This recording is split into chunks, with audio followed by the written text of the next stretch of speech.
Gus Dur itu mempunyai memori yang luar biasa besarnya. Dia ingat segala macam. Satu waktu saya kagetnya setengah mati gitu. Lihat di TV bahwa nama saya diumumkan sebagai menteri di kabinet beliau oleh Bu Mega. Gus, kan saya udah bilang saya nggak mau jadi menteri. Tahu nggak Gus Dur jawab apa? Kan saya udah bilang waktu situ jadi sekjen tahun 86. Nanti satu waktu saya akan jadi presiden dan situ jadi menteri saya yang ngurusin laut. Masya Allah. Jadi kejadiannya tahun 86 itu apa?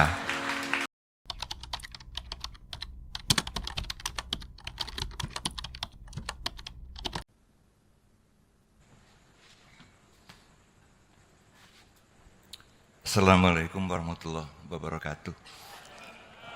Yang saya hormati Gus Solah, saya panggilnya memang dari dulu Gus Solah, senior saya di ITB, dan juga yang mungkin banyak hadirin belum tahu, beliau juga adalah pelopor berdirinya Wanadri, perhimpunan pendaki gunung dan penjelajah rimba.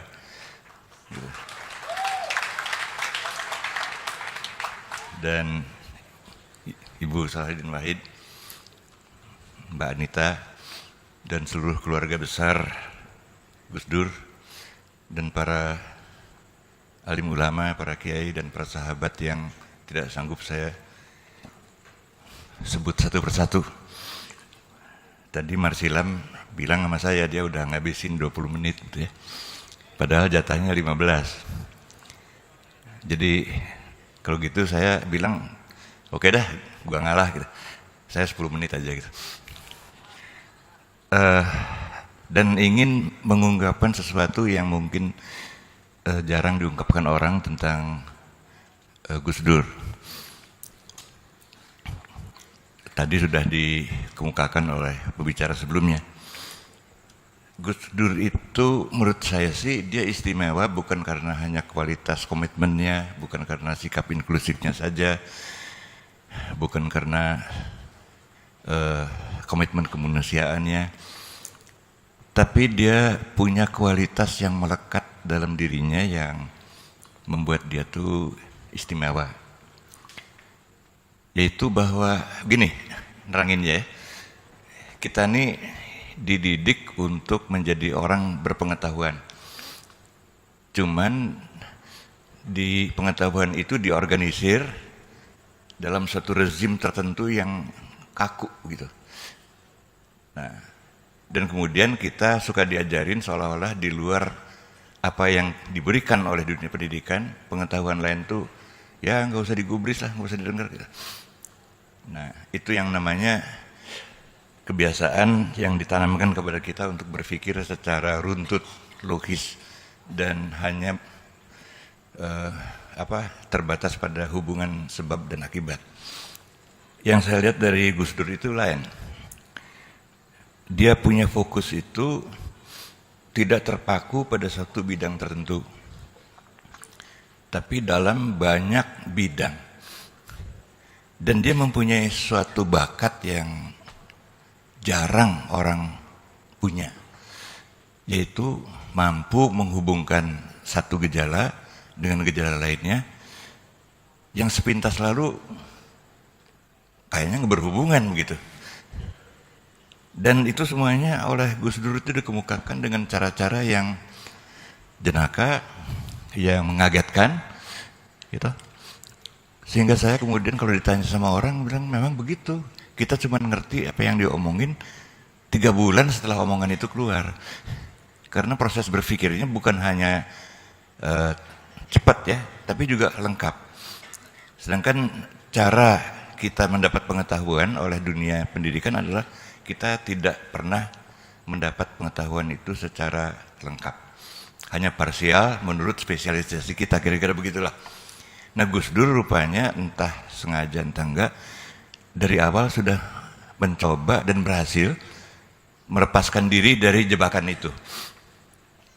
Nah, yang lainnya adalah bahwa Gus Dur itu mempunyai memori yang luar biasa besarnya. Dia ingat segala macam. ada orang bilang sama saya, Sar, gue baru ketemu Gus Dur 5 tahun yang lalu. Dia inget tuh apa yang kita omongin berdua, gitu. Dan memang banyak orang yang bilang ke saya begitu.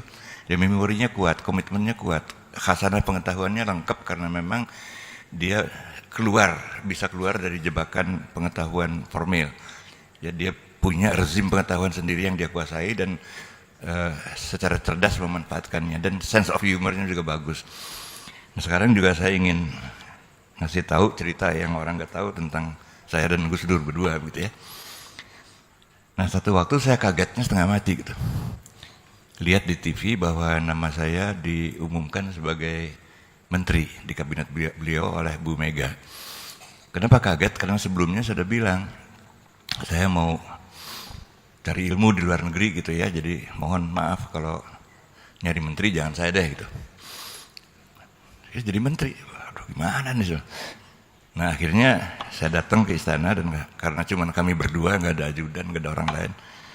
Saya nggak bilang Bapak Presiden, dia saya bilang Gus, kan saya udah bilang saya nggak mau jadi menteri. Tahu nggak Gus Dur jawab apa? Kan saya udah bilang waktu situ jadi sekjen tahun 86. Nanti satu waktu saya akan jadi presiden dan situ jadi menteri saya ngurusin laut. Masya Allah. Baru ingat saya. Jadi kejadiannya tahun 86 itu apa? Ya. Kejadiannya begini. Gus Dur tuh berkunjung kepada Pak Dar dan mereka rupanya dekat. Kalau ngobrol tuh 2 jam. Gitu. Udah gitu mampir ke tempat saya ngobrol. Dan waktu itu kita baru meratifikasi hukum laut internasional, ya, yang merupakan kemenangan bagi Indonesia lah. Dan karena baru diratifikasi, soal-soal yang menyangkut kemaritiman itu jadi topik, gitu, diomongin di mana-mana. Jadi kita ngobrol soal itu, dan dari situ saya lihat bahwa Gus Dur itu pengetahuan tentang kemaritimannya luar biasa. Dan saya juga ikut-ikut tahu dikit-dikit soal itu ya, tentang hukum laut karena abang saya yang merupakan negosiator dari hukum laut di delegasi Indonesia. Jadi ibaratnya kalau ngobrol tuh ya membuat mentulnya tuh enak gitu loh, cocok. Nah akhirnya dia bilang begini, satu waktu saya akan jadi presiden dan Mas Sarono jadi menterinya ngurusin laut. Dia nggak bilang kalau saya jadi presiden loh, dia bilang satu waktu saya akan jadi presiden, definitif, tidak spekulatif. Nah saya bilang ya udahlah, saya bilang amanah dari seorang sahabat saya terima. Sekarang saya mesti ngapain Gus Dur? Situ mikirin sendiri, makanya situ diangkat jadi menteri, karena situ bisa mikir. Masa saya mesti mikirin kerjaan kamu? Waduh, ya dah. Jadi itulah ceritanya saya jadi menteri di zaman Gus Dur. Jadi memang Gus Dur itu seorang yang istimewa, yang langka sekali. Saya kira dia termasuk deretan dari manusia-manusia jenius di dunia, dan dia orangnya sangat human begitu, sangat manusiawi, sangat mudah didekati dan selalu mempunyai prasangka baik terhadap orang. Jadi itulah sahabat saya dan keluarga dari Gus Solah dan semua saudara-saudara dari almarhum Gus Dur. Kita semuanya terharu dan bangga pernah dekat dengan beliau dan akan senantiasa dekat dengan beliau. Terima kasih. Assalamualaikum warahmatullahi wabarakatuh.